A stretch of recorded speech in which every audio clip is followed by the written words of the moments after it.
አሰላሙ አለይኩም ወራህመቱላሂ ወበረካቱ። ሰላም ሰላም፣ እንዴት ናችሁ ወዳጆቼ? ዛሬ ይዤላችሁ የመጣሁት ይህ ምስሉ ላይ እንደምታዩት ወንድማችን ሚፍታ አብዳ ይባላል። ይህ ወንድማችን ላለፉት 1 ወራት በአለርት ሆስፒታል ምላሱ ላይ በደረሰው ቁስለት ሕክምናውን ሲከታተል ነበረ። ዶክተሮቹ ምላሱ ላይ ያለው ቁስለት ወደ ከፍተኛ ኢንፌክሽን እና ወደ ካንሰር እንደተቀየረና ይህም በአጭር ቀናት ውስጥ በቀዶ ጥገና ወይም በሰርጀሪ መሰራት እንዳለበት አሳወቁ። አሁን እንደምታዩት አይሲ ሩም ውስጥ ነው ያለው። በኦክሲጂን ነው እየተንቀሳቀሰ ያለው ይሄ ልጅ። አሁን ህክምናው በአጭር ቀናት ውስጥ መደረግ አለበት። ዶክተሮቹ እንደነገሩን በሚመጣው ማክሰኞ ሚያዝያ 28 ህክምናው ይካሄዳል የተባለው።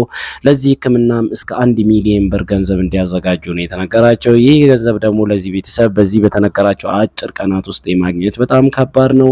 ስለዚህ ይህም ቤተሰብ ከጎናቸው ቆመን ይህንን ታናሽ ወንድማችንን እንደምታዩት ወንድማችን እድሜው ማክሲመም 25 ዓመት ቢሆን ነው። ይህን ወንድማችንም ለሀገራችንም ለቤተሰቡም እንዲተርፍ ከጎኑ እንቁም እላለሁ።